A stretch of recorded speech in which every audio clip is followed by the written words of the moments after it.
Welcome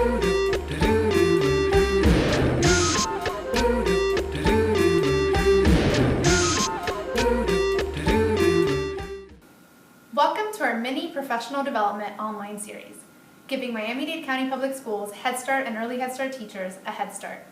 We're the Disability Service Area. I'm Jacqueline Basayo. And I'm Giovanni Wilcox. And our trending topic for today is toilet training.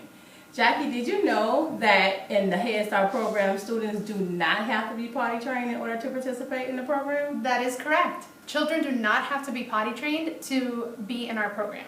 As a matter of fact, it's the responsibility of the Head Start teacher and Early Head Start teacher and assistants to assist the children in the process. So today, we're going to give you teachers some tips and tricks to get you a head start in your classroom with toilet training. So Giovanni, I know you taught pre-K for many years and you've assisted many students with the toilet training process. How does somebody know that a child is ready to even begin that process? Okay, Jackie, so the first step is you always talk to the child's parent. Because maybe at home, they may have already begun the process, they were thinking about the process, wasn't successful. So the first step is talking to the families. Next is through observation. So you will notice in your classroom, especially when you're taking the kid to the restroom, say they have on a pull-up or a diaper, and you take them, they use the restroom, and they continue to stay dry for the rest of the day, for at least a week or two, then that's one good indication that they're ready for the next step in toilet training. Also through, if the kids can verbally tell you, or physically, meaning that they can tell you, I'm wet, or that you can see them like taking off the diaper or pulling off the pull-up, that's also a good indicator that they're ready for the next step. Okay, so once we identify that a child is ready to be toilet trained, what's the next step? Okay, so first thing is always informing the families. You would like to let the families know that you're going to be beginning the toilet training at school. Then the next step is you're going to create a daily schedule. And what does that schedule look like in terms of frequency? Is it a visual schedule you post up? What is it? Well, it's really a simple process, Jackie.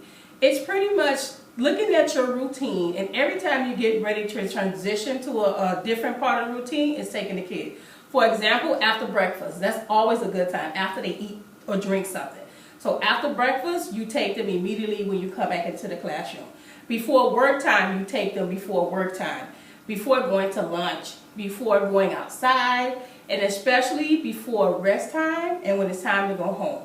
You never want to break them up and make them go during their work time or different parts of the routine, because maybe work time is my favorite part of the day, and if I have to stop to go and use the restroom, sometimes that's where you get into power struggles and the kids begin to cry and don't want to use the bathroom. It's not that they don't want to go, they don't want to miss their favorite part of the routine.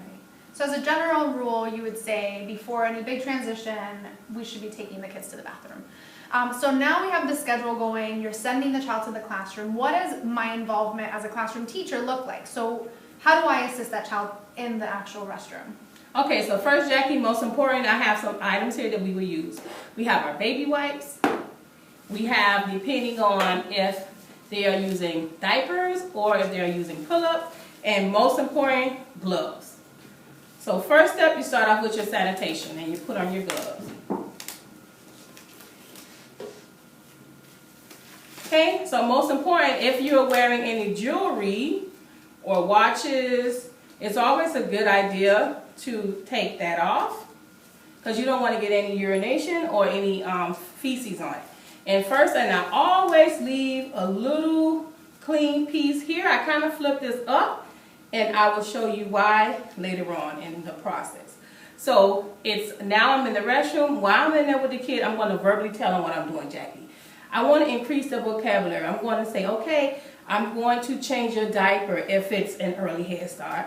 If it's in Head Start, I'm going to change your pull-up because you're wet. So I'm going to pull it down. I'm going to pull it up. We're going to sit on the toilet. So I'm going to verbally tell the kids what I'm doing and walking them through the process. And what I'm also going to do is, in my bathroom, I always had a visual schedule. So there's a schedule that's for boys and there's one for girls.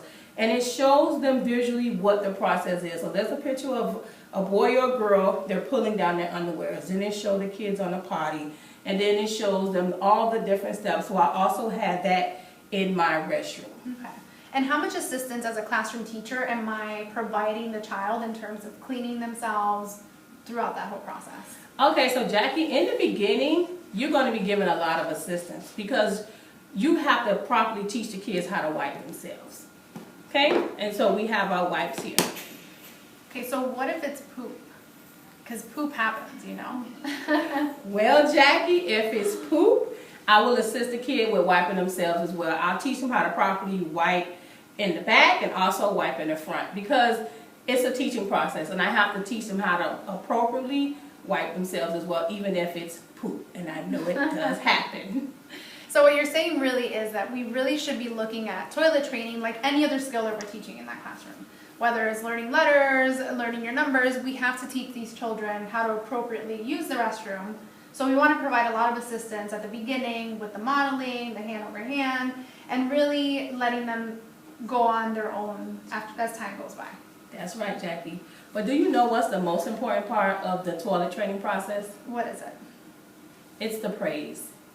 It's verbally praising the kids as they go along and master the different steps. Even if it's one time that the kid pulled their pants down by themselves for the first time, you praise them. And you say, you did it. You pulled down your underwears by yourself. And especially that first time that they urinate in the toilet, you praise them. You say, you did it. You used the restroom today. And it's giving them that praise. That's the very most important part. Absolutely. Because we want to make sure that they feel encouraged to try this new skill that they're learning, and that's going to help them become more independent. Because if we are not praising them, maybe we're making them feel bad that they can't use the restroom on their own. So we want to make sure that we're continually praising them to make sure that we encourage them to do it.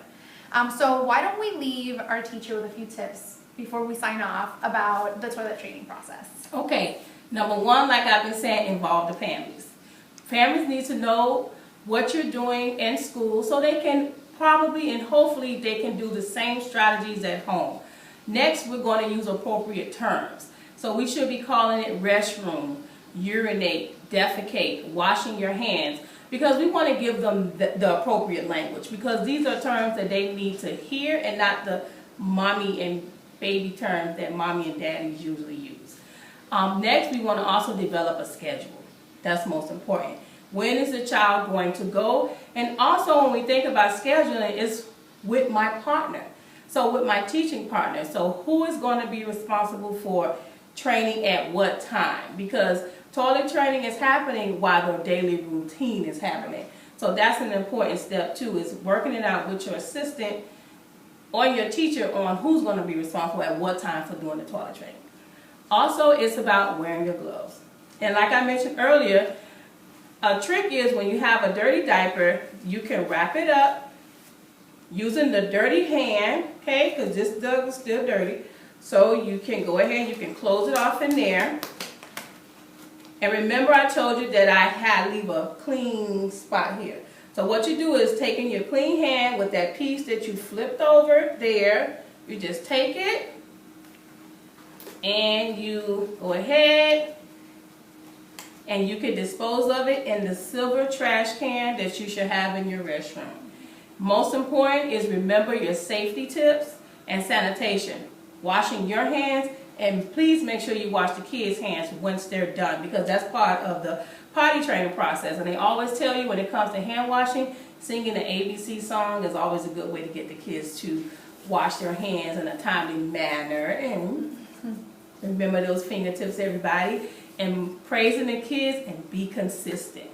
If you're training them and if you want them to wear pull-ups, let them wear pull-ups. Not pull-ups one day, underwears the next day. We have to scaffold the kids and get them there to the next step. Absolutely. Well, thank you for tuning in with us today and continuing to grow and learn with us. This is Giovanni signing off. And this is Jacqueline signing off. Until next time.